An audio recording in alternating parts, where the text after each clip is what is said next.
Hello and welcome to The Kaiju is in the Details. I'm Ian. I'm Haru. And this time, we watched Son of Kong. Oh boy. Yeah. This one's not as good. We went from an actually decent movie to a shitty A sequel. timeless classic. A timeless classic to the ripoff of the timeless classic. It really does seem to be a smash and grab, cash grab here. It is man. Literally not beating the allegations that sequels are always terrible. It really isn't. This feels real bad. It is 1933, so the same year as King Kong. This must have been rushed out the gate. They must have seen the sales numbers and were like, holy shit, can we squeeze out any more of this IP? Oh man, it is not great. I guess that's like what's the idea here, right? What's the idea here? We're coming back to King Kong. What more was there to tell from the King Kong story? How was the story going to be good? Well, there is one thing to tell, which is the aftermath, because we had a very abrupt ending to King Kong. So what's the aftermath of King Kong? Really, the aftermath of King Kong should be a legal battle, right? Like we should be hearing all the. It should be a courtroom drama. It's like what's his name, Mr. Denham? Denham, Carl Denham. Carl Denham. He should have like all these court dates lined up and just like just think of like basically any courtroom movie you've ever seen ever, like just that. It should be 12 Angry Men. It should be like him being criminally charged with gross negligence or like a whole bunch of other stuff, and also maybe, I mean, this is 1933, so this is a bit much to ask, but maybe some legal protections for native peoples in other countries. I don't know. I don't know about that. But yeah, let's not go crazy. Instead, we get sort of just like the confirmation that yes, indeed, he is like massively in debt now because no one wants to work with him, and also he's had to pay a bunch of legal fees. Yeah, he is like being constantly sent court summons. Yeah. Like, the very first scene where we see him leave his apartment, he is covering his head with a bucket because he's full of shame. Mm-hmm. Actually, yeah, I don't think he is full of shame, though. That's the thing. He was just trying to, like, avoid the public backlash, I guess. He did have some remorse, but not enough. Yeah, we have the weird thing where Carl Denham is simultaneously kind of a reckless dickhead and also kind of not. Yeah. He is simultaneously a driving force for everything that goes wrong in the plot, and yet is also a generally good guy down in there. He killed a native civilization's literal god and just felt kind of bad about it. We do have a lot of returning cast in this one. We have like unlike the first film, which feels more like a movie, this one feels like a short film. Yeah. Or like a serialized show. Like not it doesn't feel like a TV show, but it feels like a serialized show that would be like cut up into like 6 parts or something like that. I definitely got the feel of, you know, a rushed out sequel instead of like a movie where they actually took the time to build up to to like their first encounter with him, and then you know the various kaiju fights and like all sorts of stuff, and then like we get the final epic conclusion. No, we don't get any of that. We get some build up. But it feels a lot like Commando Cody or The Undersea Kingdom or Flash Gordon, all these kind of serialized shows, the Shazam serial, the Superman, Batman serials that they had. It really feels like that, especially with this opening where it has all the characters and like with their actors, like, oh, here's Robert Armstrong as Denim, Victor Wong as Charlie. Captain Englehorn is back as well. Skipper, Mr. Skipper. And that's about it. Yep. Everyone else is gone. No Fay Ray. No Jack. Thank God, because Jack fucking sucked in the last movie.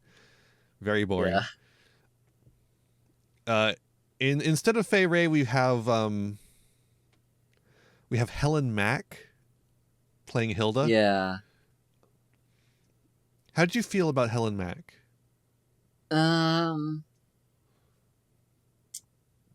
She was interesting. I kind of like her better than Fay Ray, if I'm being honest. But that's because I think that's a writing change. Like that's a difference of writing, not a difference of acting. She did have a little bit more agency in the plot than our female lead in the first one, just because this time this time she was an actual character with like actual backstory, like actual motivation, and like actual dialogue where she had input on things. And also she wasn't a doll. Yeah. Does not get picked up at all, actually. Yeah. Not a single time does she get picked up. Denim gets picked up more than she does, because he gets picked up once. I think, though, that's partly because, for one, Son of Kong is much smaller than King Kong. Son of Kong is only 12 feet high. I don't actually know how big King Kong is, but Son of Kong they specifically say is 12 feet high. But also it's partly because I think the effects are a lot cheaper in this one. Yeah. Some of them still look quite impressive, but some of them don't. Yeah.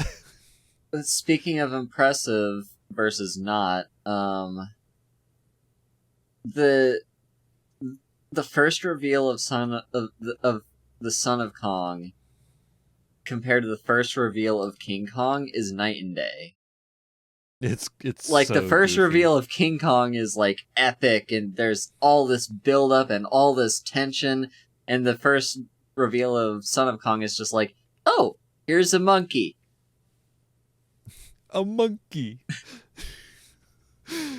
Oh man, and the noises that Son of Kong makes. It felt like goofy. A comedy. Well, you'd be right about that. Scriptwriter Ruth Rose intentionally made no attempt to make a serious film on the logic that it could not surpass the first. I mean, she stated, if you can't make it bigger, make it funnier. She was right about one thing. It's not better than the original. Interesting, though, that the scriptwriter is a woman. Yeah. That is interesting. But yeah, this one kind of sucks. I gotta be honest.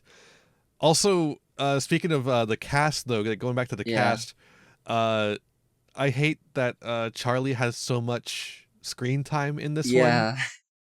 I feel like Charlie was painful in the last movie, but was relatively background painful. This time it was like full exposure to the radiation of offensive Chinese stereotype. Yeah, it really was just, hey, we could only recycle so many characters from the first movie here, and we decided to choose the racist stereotype as one of them. Yeah, and we increased his role to replace all the other people who would have normally filled up scenes. Yeah. But yeah, we don't get as much shots of old New York in this one either, although we do get to see a lot of horses in New York, which is very interesting. 1930s New York, still a lot of horses around, including one commanded by that extremely weird summons giver. Well, I don't know what to call, like what exactly, courier, I guess you could call him. Yeah. Because he's the guy who's like giving Denim all the summons, and what a weirdo. They just named Mickey Yeah. in the movie. It isn't he the guy that just straight up sexually harassed the first woman he saw when he walks in through the door? Yeah, yeah, for no reason too, because he's out of the plot like almost immediately. Yeah.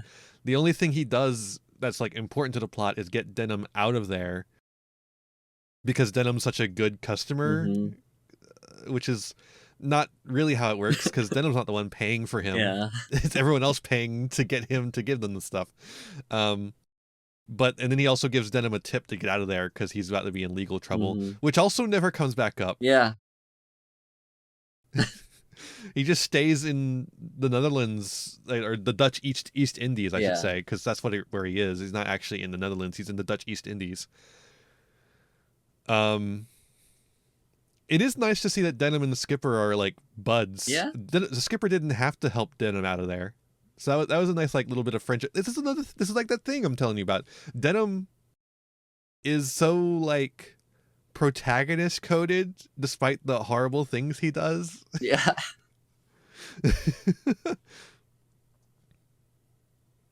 He's a very interesting little guy. Yeah. Unfortunately, though, the montage of them heading out to the Dutch East Indies kind of sucks. Oh yeah. No. That montage was like really bad. So compared to, again, I cannot help compare this movie to King Kong because like that's what you're kind of supposed to do. It begs comparison. And like with King Kong, I mentioned like that movie actually captivated me. Like I felt I could pay attention to every scene. And this time, just like the first half of the movie is just like a blur to me. Like I don't know what happened. Even I was. I don't like, know what happened. They were in New York, and then they were on a boat, and then they saw some monkeys dancing, and then they found a girl, and then there was a fire, and now they're on Skull Island. Yeah, I mean, like for me, the only reason I remember any of that is because I wrote notes. The movie is not particularly memorable or noticeable or anything. It's not particularly anything. Yeah.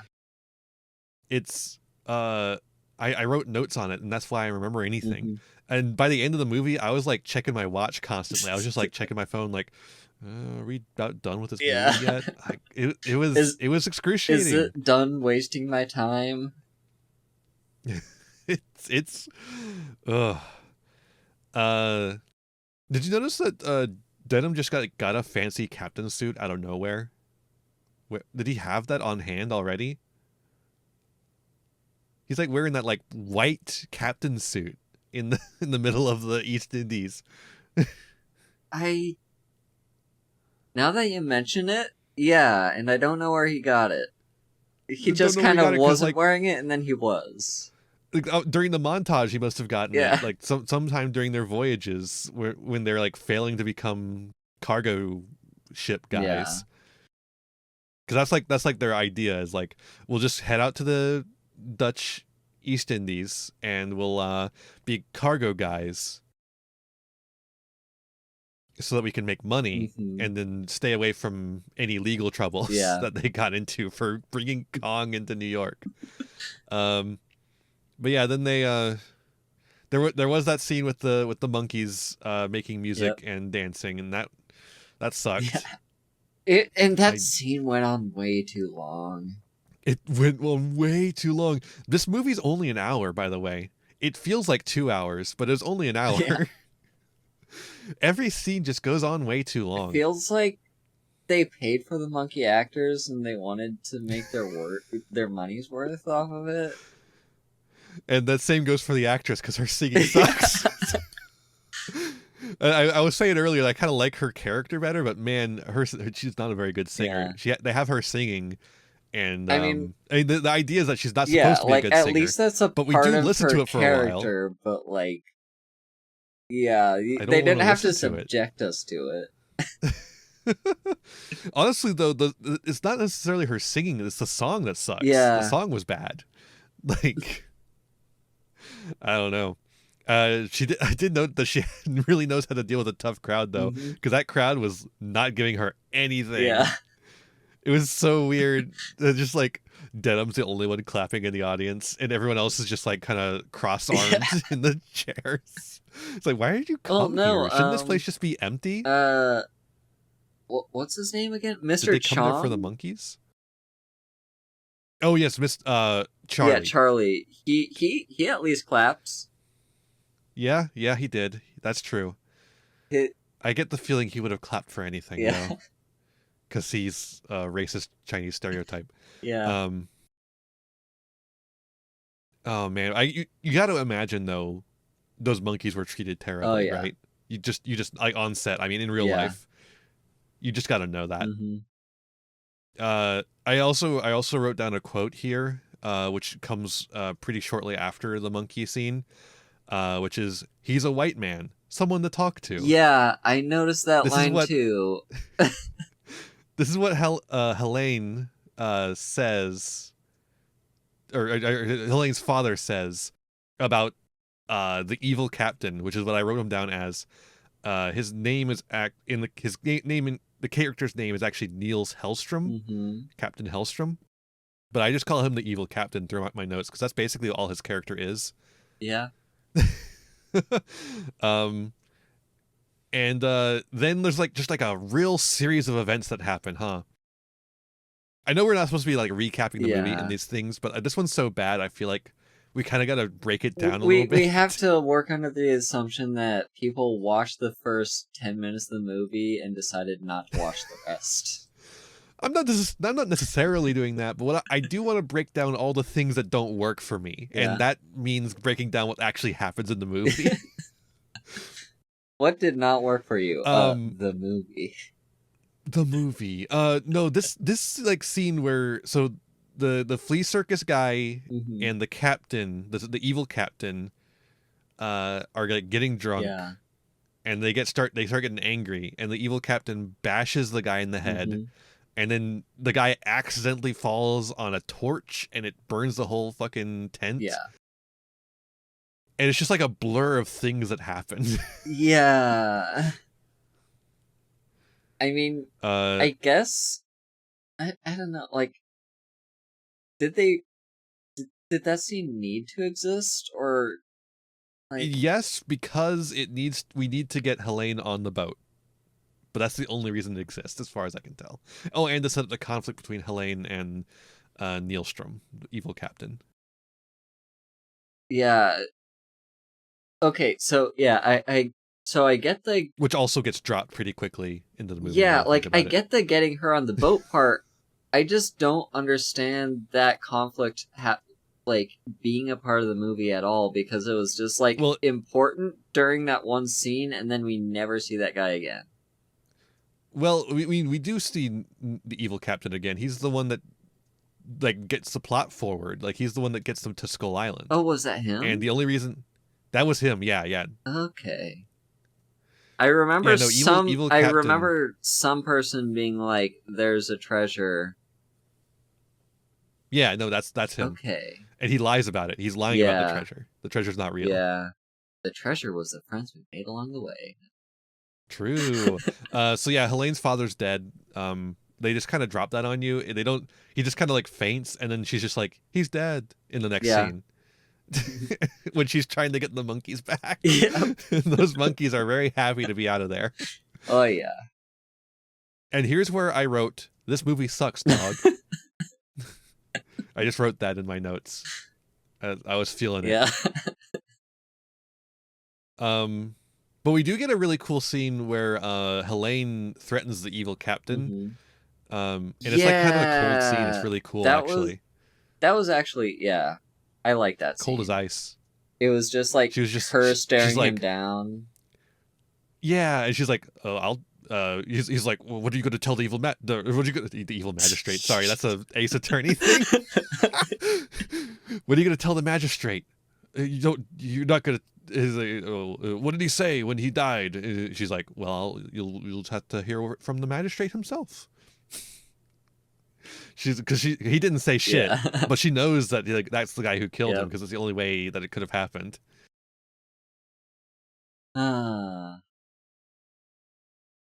But yeah, then the evil captain apparently is actually the guy who gave Denim the map to Skull Island in the first place. And when Denim sees him, he says, "For the love of Mike." What does that mean? For the love of Mike. I don't even know. Are they trying to censor For the Love of God, or maybe? But yeah, it's interesting. We do get a backfill on the guy who gave Denim the map in the first place. Yeah. Who now wants to get out of Dutch jurisdiction so he can, not be charged with murder. Yep. And we get another Hyperborean Atlantis mention. Yeah. Because the evil captain guy says that the people who built the wall left the treasure behind, which, again, the treasure's a lie, but he's still using the idea of this Hyperborean Atlantis racist myth. And yeah, I don't know. A lot of my notes are actually just like plot summary because, again, this movie was giving me nothing. Yeah. The evil captain does a lot of... it's funny, the evil captain does like a lot of stirring up bullshit for no fucking reason. I guess he doesn't actually want to go to Skull Island, but he needed a way to get them, so he was like trying to go anywhere else. Yeah. But kind of backfires on him. But the girl sneaks aboard with them. They don't actually bring the girl with them to Skull Island. Yeah. Which is good this time, but she sneaks aboard anyways. Even though Denim tried to give her money, just take the money and run, girl. Yeah. When they we get a really good line when they find her too, because the whole crew like comes together and they're already like, oh, the crew's kind of angry about everything, like the fact we haven't been paying them. So Jack Denham sees the whole crew walk up and he says, "We must be in Russia. Here comes a committee of the workers." Yeah, I remember that line. Topical. I guess the Soviet Union was on the mind a little bit. And Denham wants to be mad, but he can't be mad because it's a girl. There's like a 20-year age gap between these two people, and they're trying to do a romance. I don't like it. I mean, wouldn't be the first time for the 1930s, but... That's true. At least this one's more developed than the one between Fay Ray and Jack. Yeah. I don't actually remember Fay Ray's character. Anne. Anne is the name of the character. Yeah. But yeah, the crew does a mutiny. Yep. It just kind of happens. Everything in this movie just kind of happens. Yeah. They do mention living wage, so I was like, ooh, living wage mentioned. We're gonna keep mentioning it for the next century. Denham tries to negotiate, but Charlie actually comes with them for like no reason. He's just loyal because he's Chinese, I guess. The leader of the mutiny, not the evil captain who's kind of the leader of the mutiny, but not really, but the real leader of the mutiny has a great line. He says, "You blasted bourgeois." Yeah. It's like fun. But yeah, they actually end up throwing the evil captain off the ship too. And now the ship is anarchist, I guess. I mean, I'm for critical support for the crew of the ship. I'm for it. Critical support. Can we just like have a sequel to the sequel that's just like about the ship? Yeah, it's called the Battleship Pochomkin. So there's a cool scene here where Denham gets to simulate drowning the evil captain guy, and I thought that was fun. He just like pushes him in the water because they throw the evil captain out, and he has to swim to the boat that they kicked the rest of the guys out with, and they start like drowning him, and then they get him on. And in that shot where he's getting onto the boat, the guy who's playing the skipper gets accidentally hit with an oar. Did you see that? No, I didn't. The evil captain guy bumps the oar and it hits Skipper in the back of the head, and I don't think it was intentional for the film at all.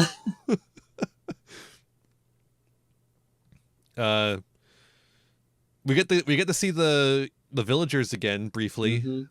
The chieftain and the witch doctor show up.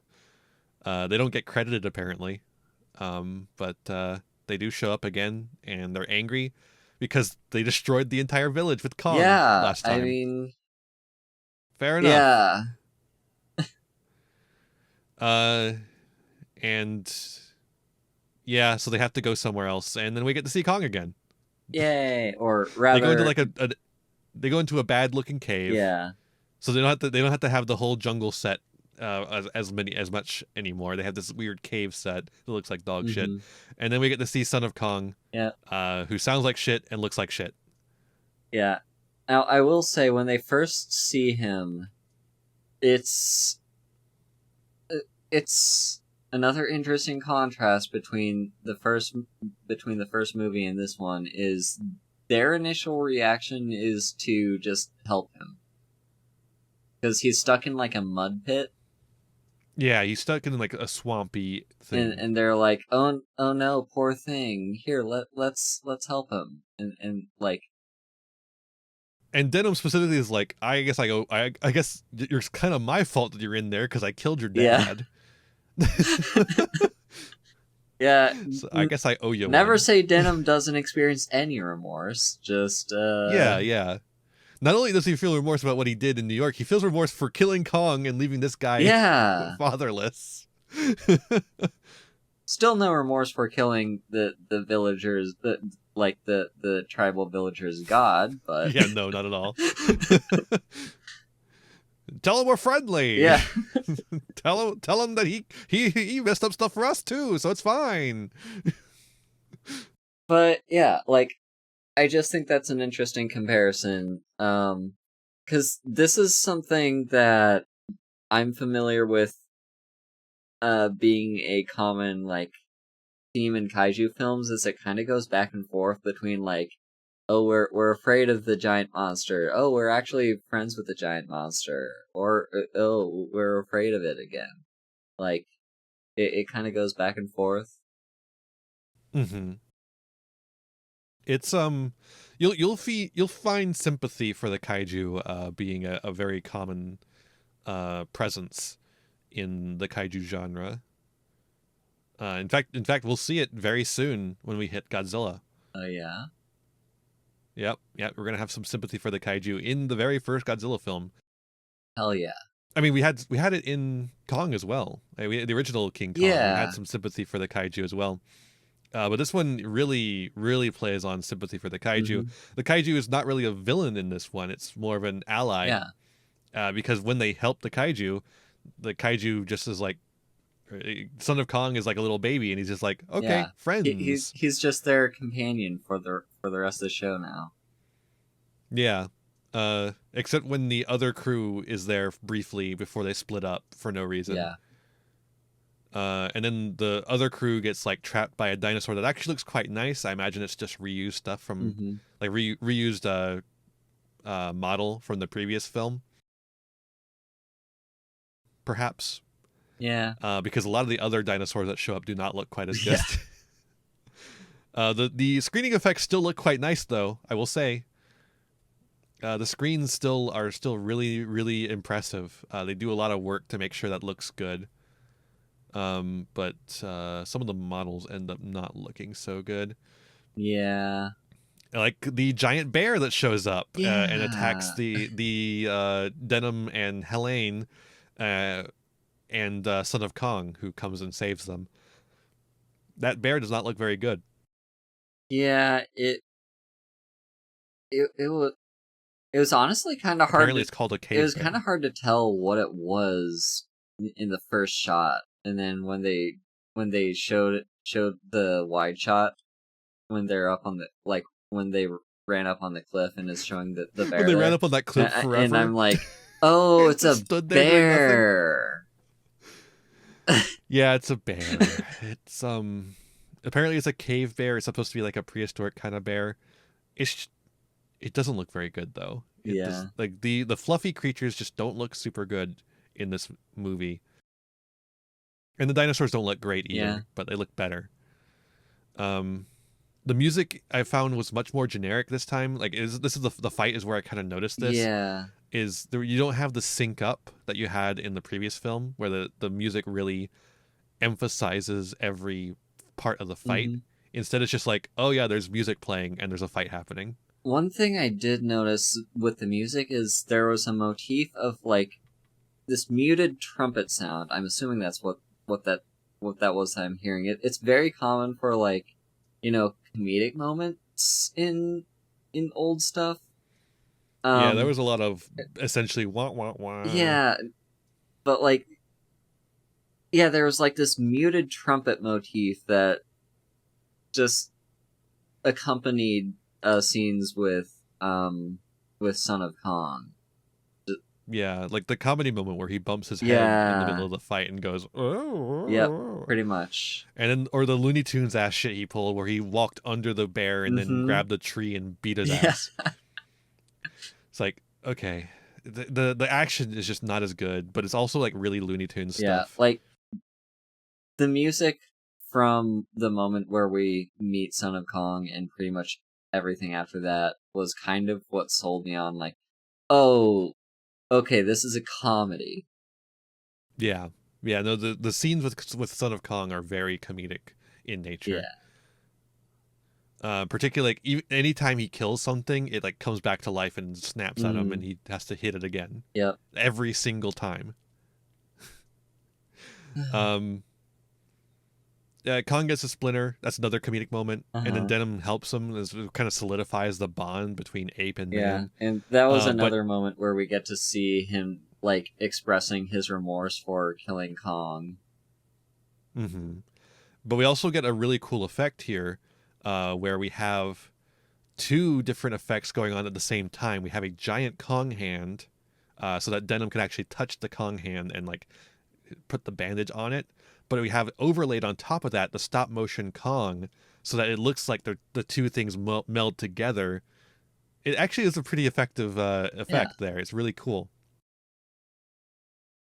But then we get into more romance subplot between Helene and Jack, or not Jack, Denim, and we have like Kong like sneaking in the frame, and it's like, okay, yeah, this is fine. Speaking of funny moments with Kong, though, they break into a temple and find out there is actually treasure. So here's the thing.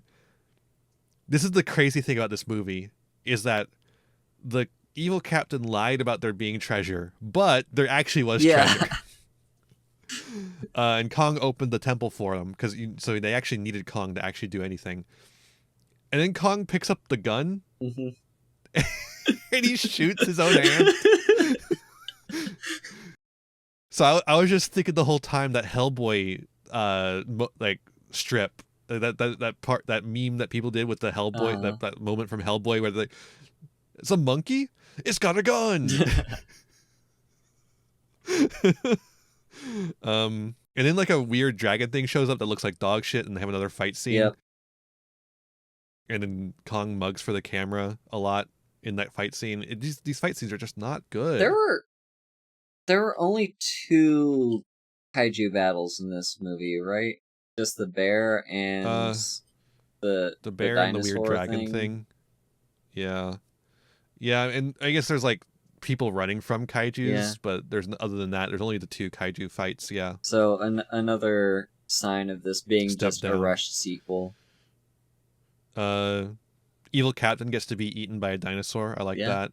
Like a sea monster that looks like dog shit. Again, they look like dog shit. I must remind you, they look like dog shit. And the ending is very strange. Yeah, it feels very rushed. It feels like they had no idea how to end the movie. Yeah, exactly. It feels like they were just like, okay, we've done our sequel with Son of Kong. We've decided that we're never doing another one, so we need to kill off everything. Say goodbye to Skull Island, say goodbye to Son of Kong, and all the dinosaurs.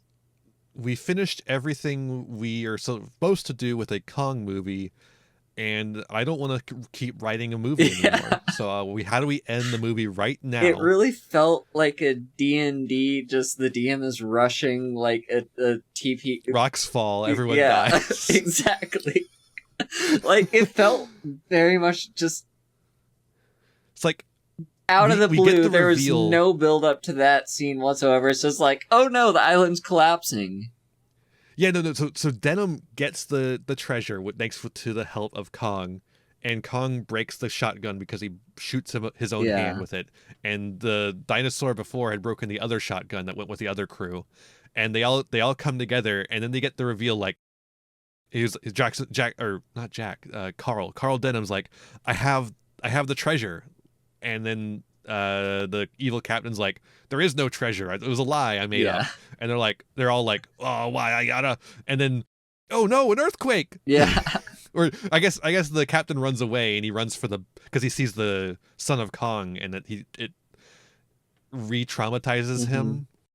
He's got Kong PTSD, and he sees a little one and he starts running, and he books it for the rowboat, and then gets immediately eaten by a sea serpent. Yep. And then an earthquake happens at the same time. And then also a typhoon, because there was definitely a whole bunch of rain and wind. So it was an earthquake and a typhoon at the same time. It just escalated really quickly, and then the entire island sinks into the ocean or something. Kong's foot gets trapped at the top of the island, and so and Jack Denham's with him, or not Jack again. I'm messing this up constantly. Carl Denham is with him, whereas because he went back to get the treasure while everyone else went to stop the guy from stealing the boat, because I didn't realize that there was going to be an earthquake and a typhoon at the same time. Go figure. Didn't prepare well enough, apparently. And so Jack is with Son of Kong, and Son of Kong is stuck on the top of the mountain. And what Son of Kong does is he picks up Jack and lifts him up. I called him Jack again. Yeah. His name is Jack now. He picks up Denim and lifts him up so he doesn't drown. Like, the thing is, though, I thought his name was Jack throughout the whole movie too. So like, no, that's the guy from the last movie. That's the other guy from the last movie, who's not appearing in this picture. Can we just retroactively rename Carl Denham to Jack Denham? Carl Denham was played by Jack Black in the 2000s Kong movie, so really, he is a Jack in a way. Yeah, Jack Black's in everything. Yeah, he is. Like the Minecraft movie, doesn't that look good? Oh god.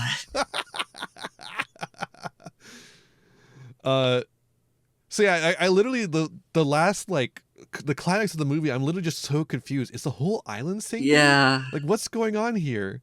And then they all get on the rowboat because Kong saved Denim. And then they're just on a rowboat, and the entire island seems to be gone. Yeah. Including all the villagers. So I guess fuck them, apparently. Fuck them. Fuck all the other dinosaurs too, including the ones that can swim in water. Yeah, none of them came after them, apparently. Yeah. What a weird way to end the movie. What a and then of course the ship finds them, and then it wasn't an ending. Conclude with the romance. It wasn't even it wasn't a good ending. It was just like, okay, we've done plot, conclusion. Yeah. What I thought was really funny with the ending, though, is they have the conclusion to this romance subplot, which, again, the romance subplot sucks. But they don't kiss at the end. They just hug. And it's like, huh, that's kind of weird. It feels like this is the moment where they would kiss. Yeah. It almost... I was kind of hoping they would go for this, and it almost felt like it was supposed to be like a father-daughter relationship, especially with the way he keeps calling her kid. And it's like, it almost feels like that's kind of what they wanted to do. I don't know, man. It was a weird one. It was a real weird one. Yeah, then this movie is not good. But Robert Armstrong, the guy who played Denim, preferred the second film. Really? Maybe he had apparently more. it's just because there's more character development. Yeah, because I for his guess. character, his character gets to be the main character instead of like a Yeah. secondary character. Yeah. He does. Yeah. And like, it kind of makes sense in a way to, like, because in the first movie we have him and we have Jack as like two separate character roles. One of them is like driving the plot forward, and the other one is just like the hero. Mm-hmm. And then in this movie, it's just like both the guy that drives the plot forward gets to also be the hero. Yeah. Apparently, Helen Mack's character is named Hilda, but she's like only referred to as Helene or Kid in the movie. That's a weird decision. Very strange. Also, apparently, all the little miniatures that still exist, basically, are owned by Peter Jackson. Oh, I should mention, it's still Willis O'Brien doing the effects here, but I think he was just reusing stuff mostly, or just hastily having to cobble together stuff. Yeah, because he had I don't less blame than a him year. for the bad effects here. He had less than a year to do it. Yeah. So some of the stuff is owned by Bob Burns now, but a lot of it seems to be owned by Peter Jackson, who of course is the director of the 2000s era King Kong movie. Yeah. Very interesting. Peter Jackson's such a weird little guy. I guess we should talk about themes. Yeah. There aren't any. Goodbye, folks. Like we like, I like to talk about films or themes in movies, and I like to usually put that at the end of the movie because we've like talked about the movie and we talk about like the technical details and everything, and then we could talk about like what's it about. But this movie isn't about anything. The theme of this movie was capitalism in the most meta sense of King Kong made us money, now let's make more money off of King Kong. Yeah, it really is. Including the fact that the villainous crew were fucking communists. Yeah. I like that they don't get their comeuppance or anything. They just get to leave. Yeah, I mean, there was some degree, like, I feel like there was something going on there with Carl feeling remorse for killing King Kong, like, from the beginning of the movie where he's dealing with all the legal backlash, and all the way to the end of the movie where he meets the son of this god monkey that he killed. Yeah, it seems to be some intention, some amount of intention of the filmmakers, or of this movie that Denham is trying to make amends. Yeah. In some way.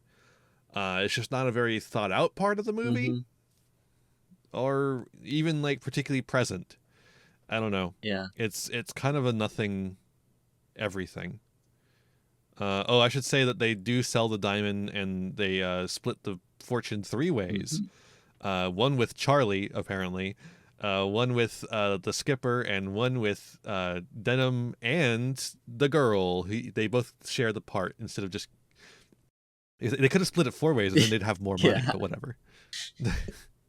Well, we know this is the 1930s, and girls don't count as people. Girls aren't allowed to have money. They don't count as people. If they're married, they're not allowed to have property. Chalk up another one for women's lib. Oh man.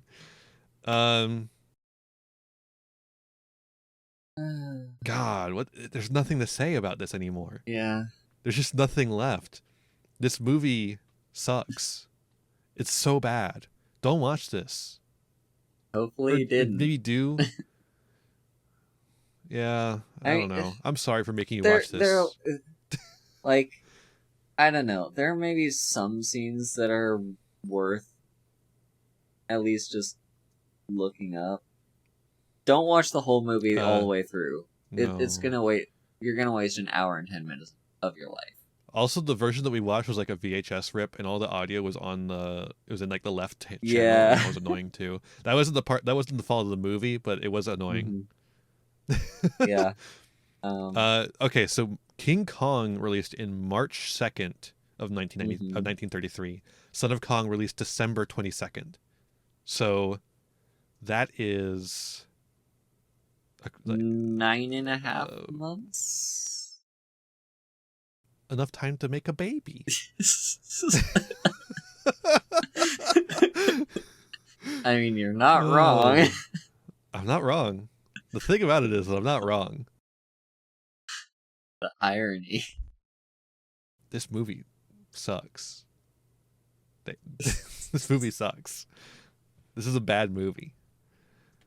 Is the next movie we're gonna watch good? It's Mighty Joe Young, which is another Kong-esque movie. Should be better than this one. It eventually had a remake. Actually, Disney remade Mighty Joe Young in like the 90s, I want to say. That sounds vaguely familiar. Mighty Joe Young is yet another big ape movie. July 27th, 1949. So films will have advanced a little bit since Son of Kong. So we will have actually had a Second World War. Yes. Yeah, they did mention the World War in this movie. The single one. Denton was talking about how everyone forgot about the First World War, or everyone forgot about the World War. It's like, what? Did they?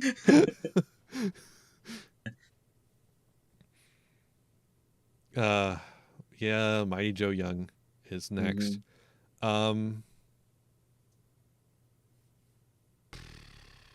So yeah, that one's probably gonna be better, but it's a low bar. I can't imagine it being worse. It is a very low bar. Yeah, we just got to get out of these early movies. We got to get into the 50s where stuff starts to get like bad in a funny way. Yeah. Like, there's gonna be some good movies in there too, but there's gonna be a lot of movies that are like bad in a funny way. The kind of movies that are designed for you to get in your car, head over to the drive-in theater, and have sex while the movie runs. Yeah.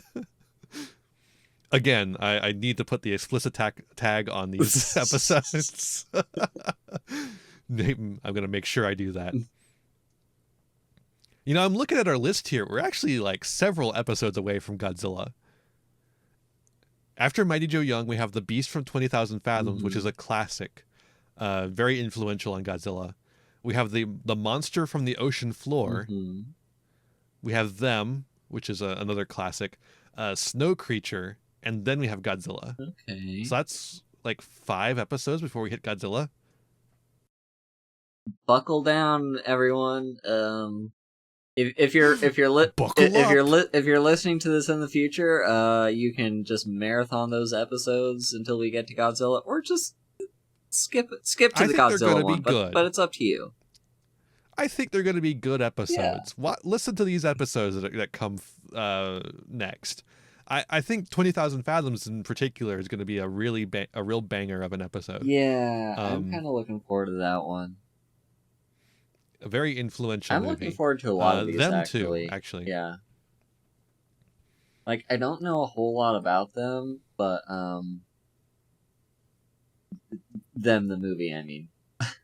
I was about to say, like, them the movies, yeah. or them I the movie? I don't know a whole lot about them, but, giant ants. That's all you need to know. There we go. I swear I've seen that movie actually in a local movie rental place back when those still existed. I'm sure, because a lot of these movies, the thing about kaiju films is that they are like noted denizens of the movie rental store. It's like, it's almost like a meme that you would find a kaiju film. Like the first time you watch a kaiju film would be at a movie rental store, you know? Come to think of it, like, don't they always have like a movie playing on a little TV, or used to have a movie? Yeah, they don't exist anymore. They used to have movies playing. Actually, the Family Video is still around in my area. Okay. So Family Video still exists for now. For now. But They have like, DVDs now. It's fucked up. I swear, at least 50% of the time there would be some kaiju movie playing on that little TV. Yeah, that sounds about right. We're actually gonna have some of these here that are like some of the movies on this list are actually like Japanese TV shows Mm-hmm. that were edited into movies specifically to be shown in the US VHS market, Uh-huh. like for home video use. So yeah, some of these movies are actually not movies, but are TV shows that have just been like recut and smashed together, all the I episodes, love it. to make into a movie to be sold as a VHS to be rented in Blockbuster. Like that's like an actual thing. So we will be no stranger to the video rental store by the end of this podcast. Does this podcast ever actually have an end? They still make kaiju films. Yeah, we're just gonna keep doing this until the end of time. We'll do this for every kaiju film that comes out. I don't know. I'm not making that promise, but we probably will do some stuff. I mean, when new things we're come gonna out. there's gonna be a new kaiju film that comes out before we finish all these Oh, films. yeah. So we're gonna have to make a decision on whether we want to cover it then or wait until we get there. Yeah. Maybe we do both. Yeah. We do like an emergency episode, quote unquote. Be like we kaiju warning. We go to the theater and then come back home and record an episode, and then like once we get to the timeline where we're actually supposed to have watched that movie, then we'll watch it revisit again. it. Yeah. Maybe there will be things that we didn't notice the first time around. There probably will be, because that's how rewatching things works. Yeah, and especially with the historical context that we're gaining as well. Yeah. It's going to take us a long time before we ever get there, though. I'm looking at the list. It's 8 pages long, and every it's just like movie, space, movie, space, movie, space. So it's that's part of why it's 8 pages, but it's going to be a lot. I don't know how many movies are on here. But there's got to be approaching 100. It might be more like approaching 50, but like there's a lot on here. There's a lot on here. I mean, hell, there's like 30 Godzilla films or something like that. So you know, that alone. We have thoroughly stopped talking about Son of Kong at this point. Yeah, because there's nothing else to talk about. There's nothing else to talk about. It, like even like the themes of the original Kong, where it's like nature versus like modernity. We don't see modernity. Yeah, none of that exists in this movie. It's all nature versus it's nature, all a cash and some grab. guys are there to see it.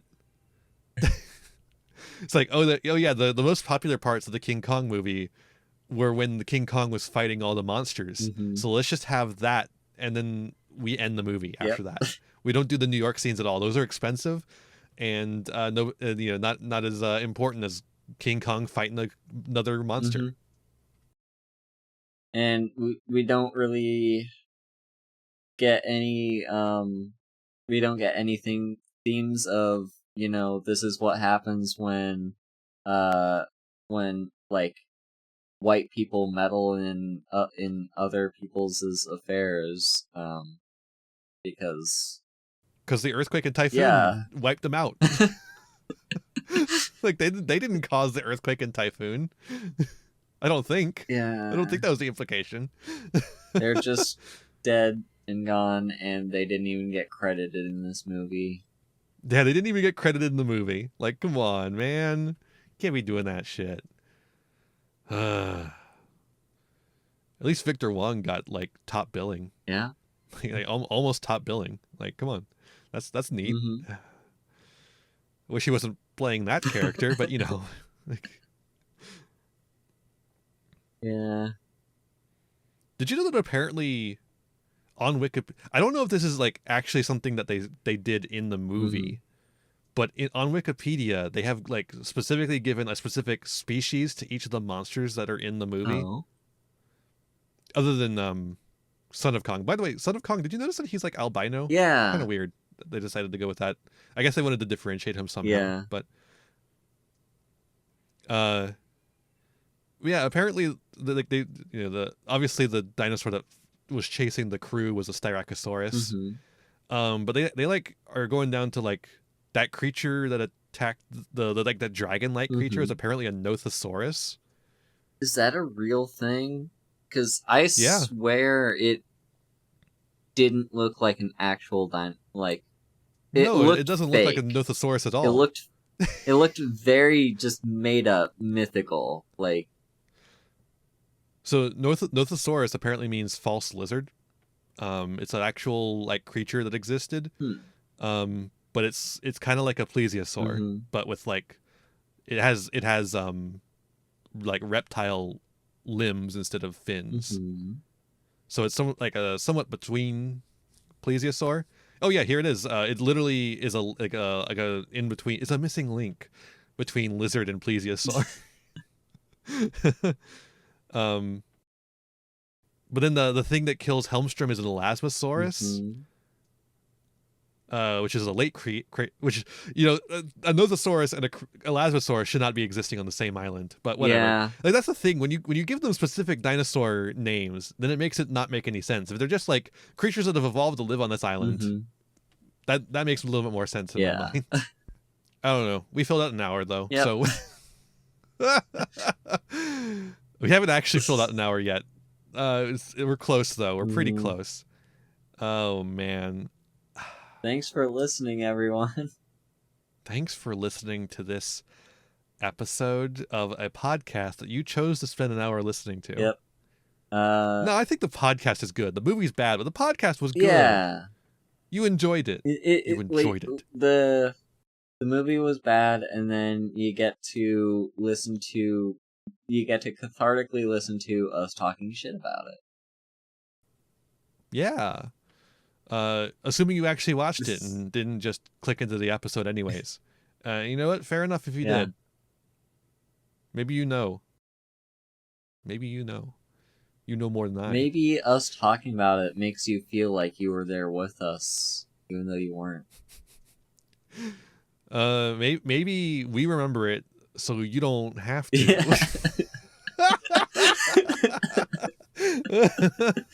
Yeah. I mean, oh God. Yeah. Haru, where can people find you?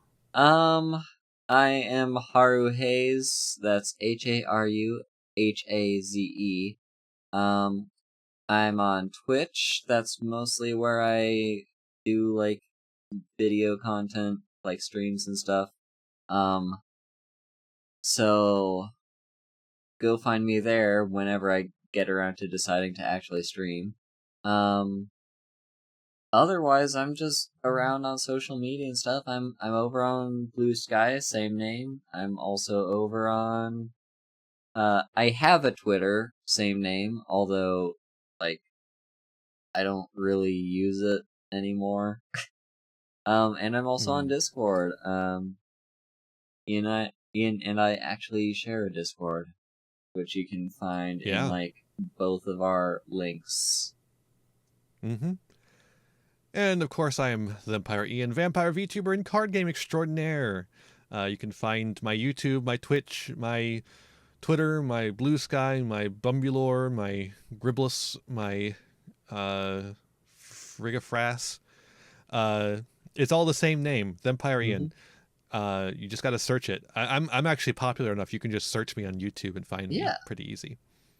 No, it's because I have a very distinct name, and that's why I chose it. Yeah, you could find my Yu-Gi-Oh stuff, my Elestral stuff, my Let's Plays, and this podcast on my channel on YouTube, which is where I do most of my stuff here. So if you like more of me, there you go. Hell yeah. Thank you so much for listening to the Kaijus in the Details. We appreciate you stopping by. let us talk about this bad movie to you. Make sure to, subscribe to the pod and, give us a review. We'll read those reviews on the air. We're doing a little bit of a backlog here, so if we haven't read your review from the King Kong episode, don't worry, we'll get to it soon. We're just trying to build up a little bit of a backlog to make it easier for us to keep up with this. Yeah. And if you're watching this on YouTube, leave a comment and like, share, subscribe, all that stuff. And we really make sure you share this podcast around with friends. There's no algorithm for this kind of stuff, so every bit of help that you give us to spread the kaiju joy, we appreciate it. With all that said, I think we're good to go. Haru? Yeah. How about we say goodbye to our friend Son of Kong? Yeah. Sayonara, Son of Kong. Sayonara, Son of Kong.